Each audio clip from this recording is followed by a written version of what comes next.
নমস্কার, আমি স্বর্ণকমলিকা চক্রবর্তী। আমার লেখা যে গল্পটা এখন পড়ব সেটার নাম হচ্ছে ভীতি। ফ্রিজ খুলে ঠান্ডা জল খাবে? গরম গরম কাপ নয়, বড় একটা গ্লাসে করে এক গ্লাস ধোয়া ওঠা চা খাবে? কি খাবে, কি খেতে ইচ্ছে করছে, কি খেতে ভালো লাগবে বুঝতে পারছে না আনমোল। কিন্তু কিছু একটা খেতে হবে। কপালের দুটো দিক দপ দপ করছে। আর চিন্তা না করে গ্যাসে চায়ের জল বসালো সে। জানালা দিয়ে পুরো আকাশটা দেখা যায়। আকাশে এখন মেঘ দেখা যাচ্ছে। হয়তো এখন নয়, কিছুক্ষণ পর বৃষ্টি নামতে পারে। যদি কিছুক্ষণ আগে ঝমঝমিয়ে এমন বৃষ্টি নামতো যে। অবশ্য সেই বৃষ্টি নামেনি, নেমেছিল অন্য একদিন সেই বৃষ্টি। আকাশের দিকে তাকিয়ে চমকে উঠেছিল আনমোল। বাপরে, যা বিদ্যুৎ চমকাচ্ছে, মনে হচ্ছে এক্ষুনি সব ভেঙে মাথায় পড়বে। অয়ন বলল, একটু চা বসাও না গো, ভীষণ খেতে ইচ্ছে করছে। আসলে ওর নিজেরও খেতে ইচ্ছে করছিল, কিন্তু যেহেতু আগে একবার খাওয়া হয়েছে তাই দ্বিতীয়বার নিজের জন্য আর বানাতে ইচ্ছে করছিল না। কিন্তু পতিদেবতা যখন আদেশ নয় অনুরোধ করলেন, তখন তো আর কোনো চিন্তাই নেই। সে তেরিং করে হরিণের মতো লাফিয়ে গিয়ে চায়ের কেটলিতে জল ভরে গ্যাসটা অন করেছে। মনে হচ্ছে ঘাড়ে কি যেন একটা লাগছে। পিছন ফিরবে কি? কেটলিতে জল গরম হচ্ছে আর ওর শরীরটাকে গরম করে দিচ্ছে অয়ন। এবং রান্নাঘরে গ্যাসে চায়ের জল ফুটে গেছে, মুখটা দিয়ে জলীয় বাষ্প বেরিয়ে আসছে। নিজেকে সঁপে দিয়েছিল আনমোল। অসময়ে বাইরে ঠান্ডা বাতাস দিচ্ছে, আর ঘরে যদি শরীর গরম করার উপায় তৈরি হয় তবে সে সেটাকে অস্বীকার করবে কিভাবে? নিজেকে কিছুক্ষণের জন্য সঁপে দিয়েছিল সে। এবার মুখে বলল, চায়ের জল সব আকাশে চলে যাচ্ছে, খালি কেটলি কিন্তু পড়ে থাকবে, বুঝেছ মশাই? ও তাই তো, তবে তো আর চা খাওয়া হবে না। তাড়াতাড়ি বউকে এই কথা বলে ছেড়ে দিল অয়ন। বলল, আমি ড্রয়িং রুমে যাচ্ছি, তুমি চা নিয়ে এসো।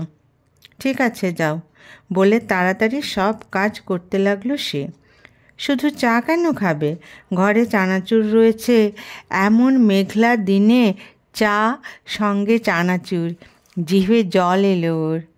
তাড়াতাড়ি চা ও চানাচুর ট্রেতে করে নিয়ে ড্রয়িং রুমে যেই রাখলো, অমনি ঝমঝম বৃষ্টি শুরু। বাইরে বৃষ্টি পড়ার শব্দ, ঘরে ধুমায়িত চা, এবং ওরা দুজন। চাটা যতটুকু স্বাদ হওয়ার কথা তার চেয়েও বেশি স্বাদ লাগছে দুজনের। আনমোলের মনে হচ্ছে বিয়ের পরে আজই মনে হয় প্রথম এমন বর্ষা মুখর সন্ধ্যা পেয়েছে। অবশ্য বৃষ্টি যে হয়নি তা নয়, কিন্তু তখন দুজনে হয়তো অফিসে বা অন্য কোনো কাজে দুজন দুখানে। বিয়ে হয়েছে বলে তার ঘরে বসে থাকলে চলবে না, তাই বিয়ে পর্ব মিটে যেতেই দুজন দুজনের অফিসে। আজ ছুটির দিন, আর বিকেলের দিকেই এমন বৃষ্টি। আনমোলের হারিয়ে যেতে ইচ্ছে করছে। মনে মনে চাইছে এই বৃষ্টি না থামুক। আজ বাইরে যাবার কোনো পরিকল্পনা এমনিতেও ছিল না, আর এখন তো নেমেই গেল বৃষ্টি, কাজেই বেরোনোর প্রশ্নই ওঠে না। কর কর করাত, প্রথমে বিদ্যুতের ঝলকানি, তারপর গর্জন, সঙ্গে সঙ্গে বিদ্যুৎ উধাও। পুরো ঘর ঘুটঘুটে অন্ধকার। আনমোল বাবা গো বলে অয়নকে জড়িয়ে ধরল। অয়ন বলল, বাবা, ভেবেছিলাম আমার বউ সাহসী মেয়ে, কিন্তু বাস্তবে যে ভিতুরটি। এমনও তো হতে পারে অফিসের কাজে আমার আসতে দেরি হবে, তুমি একা বাড়িতে, এমন সময় বৃষ্টি নামলো, বিদ্যুৎ চলে গেল, তুমি তো ভয়ে কাঠ হয়ে দাঁড়িয়ে থাকবে, তাই না? দুজনেই হো হো করে হেসে উঠল। সত্যিই তো, এত সুদূর প্রসারের চিন্তা তো সে করেনি। সে কি সত্যিই কাঠ হয়ে দাঁড়িয়ে থাকবে? মুখে বলল, ভালোই হবে। আকাশে মেঘ করলে অফিসে বসে কাজ করার ইচ্ছে থাকলেও বউয়ের কথা ভেবে কাজ ফেলে বাড়ি চলে আসবে। অয়ন বলল, বিয়ে যখন করেছি তখন তো বউয়ের জন্য বসের কথা শুনতেই হবে। চিন্তা করো না, এখন থেকে বেশি রাতে আর কাজ করব না। আগে যখন বিয়ে করিনি, ব্যাচেলার ছিলাম, বাড়ি এসে কি করব, সেই তো মুখ বুজে থাকতে হবে, তাই ইচ্ছে করেই দেরিতে ঘরে ঢুকতাম। এখন তো আমি সুশোভন বালক হয়ে গেছি, অফিস আর বাড়ি করছি। সত্যি বউদের ক্ষমতা আছে বলতে হবে। বাঘা বাঘা পুরুষরা কেমন হেরে যায় বউদের কাছে। এবার আনমোল বলল, বুঝেছি মশাই, নিজেদেরই বউকে ছাড়া ভালো লাগে না, আর বলটা ঘুরিয়ে বউদের ঘাড়ে দিয়ে দেওয়া। ভালোই, নারী শক্তি জিন্দাবাদ। বাইরে অবিরাম বৃষ্টিধারা বন্ধ হওয়ার কোনো লক্ষণ নেই। দুজনের কোনো কাজ নেই, গল্প গল্প আর গল্প। বিয়ের আগের দুজনের অজানা তথ্য যত আছে, যা এতদিন শোনা হয়নি, সব যেন আজ উজাড় করে দুজনেই ঢালছে। এমন সুন্দর মোহময় পরিবেশ তো সবসময় পাওয়া যায় না, আজ পাওয়া গেছে। কাজে প্রতিটা মুহূর্ত উপভোগ করতে হবে, এবং করছেও। চাটা একদম তেতো করে বানিয়েছে আনমোল। এমন কড়া চা সে খায় না, কিন্তু এখন খাবে যদি কপালের দপদপানিটা কমে। টিভি দেখতে ইচ্ছে করছে না। সে গ্লাসটা নিয়ে বাইরে এলো। বর্ষার সাজে আকাশ, বৃষ্টি না নেমে পারে। ওর ইচ্ছে ছিল বাইরে দাঁড়িয়ে চাটা খাওয়ার, কিন্তু সেই ইচ্ছেটা পূরণ হলো না। বরুণ দেবতা আছড়ে পড়লেন। হয়তো সে ভিজত, কিন্তু গরম চা তো আর খাওয়া যাবে না, তাই দৌড়ে ড্রয়িং রুমে ঢুকলো। এবং লোডশেডিং, অন্ধকার। সে জানে কারেন্ট চলে গেলে অন্ধকার হবে, তাই আগে থেকেই মোম এবং দেশলাই বাক্স তৈরি করে রেখেছে। কিন্তু বাক্সে যে একটাও কাঠি নেই, এটা ওর খেয়াল ছিল না। টেবিলে চায়ের গ্লাসটা রেখে আস্তে আস্তে সে রান্নাঘরে যেতে লাগলো। গ্যাস লাইটার দিয়ে অন করে মোমটা জ্বালাতে হবে, এছাড়া বিকল্প কোনো পথ নেই। ঘর তো আলোকিত করতে হবে, না হলে অন্ধকারে বসে মশার কামড় খেতে হবে। আলো জ্বালিয়ে ড্রয়িং রুমে এসে দেখে চা ধুমায়ে তো নেই। এতক্ষণ সময় চায়ের কি দোষ, কী আর করবে, বসে বসে শরবত চাইয়ে খেতে লাগলো সে। ম্যাডাম, আর কতদিন ছুটি নিয়ে বসে থাকবেন? তার চেয়ে কাজে যোগদান করে ফেলুন, দেখবেন ভালো লাগবে। অফিসের কলিগ অয়নাভিধার কথায় হাসি পেল আনমোলের। ভালো লাগাটা কি এত সোজা? চাকরিতে যোগদান করলে সময়টা কেটে যাবে, কিন্তু ভালোটা কি করে লাগবে? ওর মনের অবস্থাটা কি ওরা বুঝবে? অবশ্য বোঝার কথাও নয়, কিন্তু ভালো লাগুক আর না লাগুক কাজ করতে হবে। শুধু শুধু ছুটিগুলো শেষ করে লাভ নেই। তাই অয়নাফুদার কথা মেনে অফিসে তো গেল ঠিকই। সবারই এক কথার জবাব দিতে দিতে সে ক্লান্ত হয়ে গেল। মানুষকে মানুষের মনের কথা বোঝে না, তাহলে কেন এভাবে ওকে বিরক্ত করছে? ওরা হয়তো স্বাভাবিকভাবে জানতে চাইছে একা কী করে সে থাকবে। আরে সে নিজেই কি জানে এই রকম অবস্থায় কিভাবে একা থাকতে হয়? সে তো ভাবেনি কোনো দিন এমন হতে পারে, কিন্তু বাস্তবে হয়েছে। তাই সবার মনে প্রশ্ন জেগেছে, কিন্তু উত্তরদাতার যে উত্তর জানা নেই। কি উত্তর হবে এই প্রশ্নের? আনমোল অয়নাফুদাকে দিয়ে কিছু কাজের দায়িত্ব দিয়েছে। সময় মতো একদিন এসে বাড়ি থেকে কাগজপত্রগুলো নিয়ে যাবে বলেছে অয়নাফুদা। আর সেই একদিন যে আজ হবে এটা আশা করেনি সে। সে একজন বৃদ্ধা মাসি যে নাকি ওর সঙ্গে থাকে, আজ বাড়ি গেছে। কাল অফিস ছুটি, মাসি কাল বিকালে চলে আসবে। আর অয়নাফুদার আজকেই সুযোগ হয়েছে, পরে অন্যদিন সময় বার করা কষ্টকর হবে। তাছাড়া আনমোলের কাজটাও বেশ জরুরি। এমনিতেই অয়ন চলে যাওয়ার পর প্রচুর এক্সট্রা কাজ করতে হচ্ছে। আজ এই কাগজ বার করো তো কাল সেটা। মাঝে মাঝে মনে হয় কিছু বার করার দরকার নেই, যেমন চলছে চলুক। কিন্তু এভাবে তো চলতে পারে না। সব দরকারি কাগজপত্র সেগুলো বার করতেই হবে।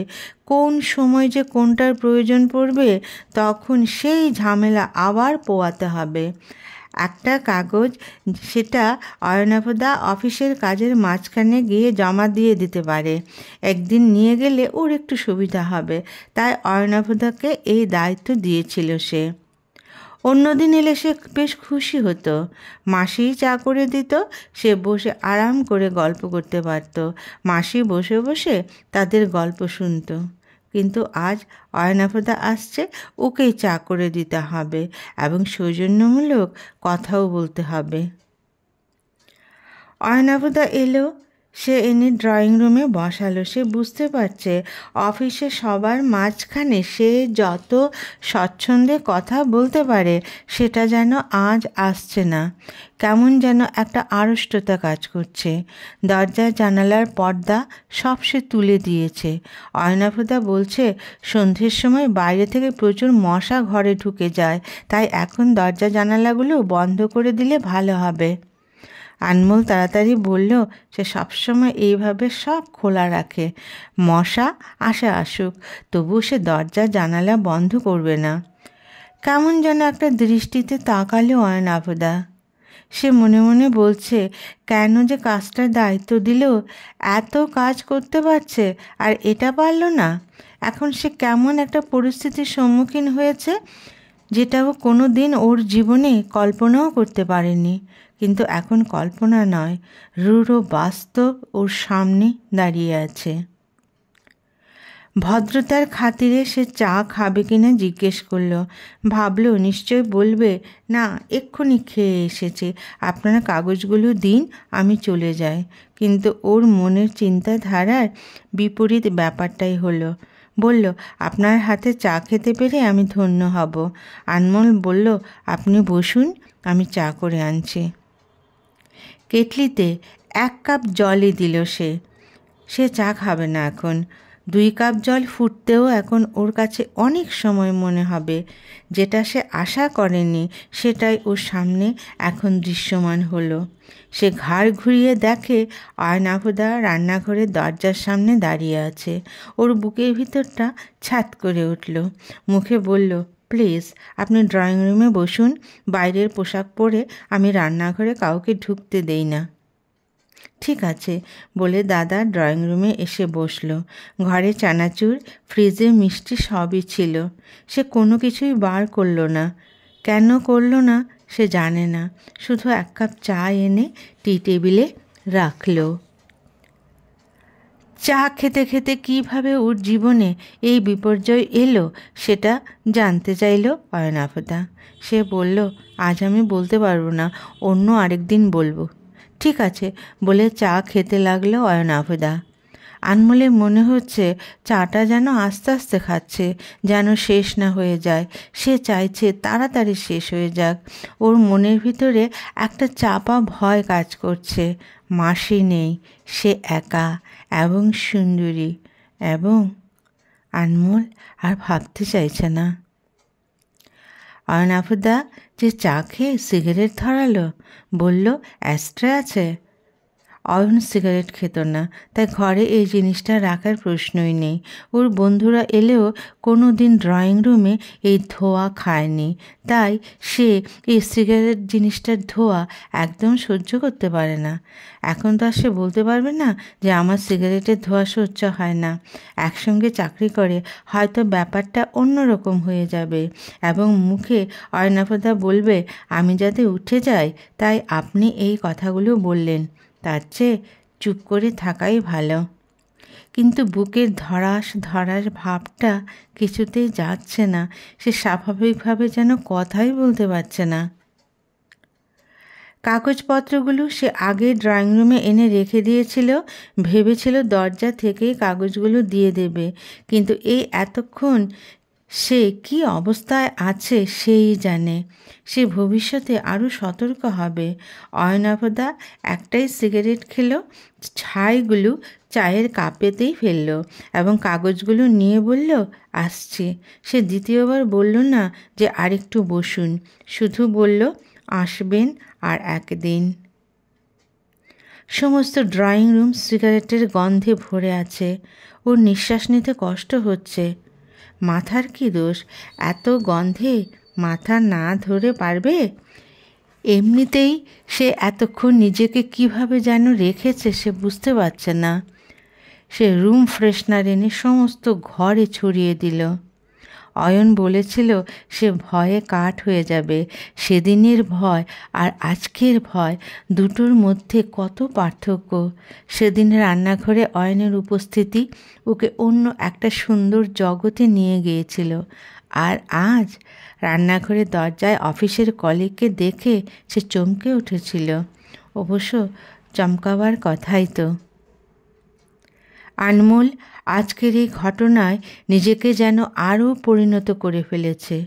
ওকে বাঁচতে হবে একা এবং ভয় কাটিয়ে। সেই ভয়টা এখন কাটাতে পারবে ওর মাসি।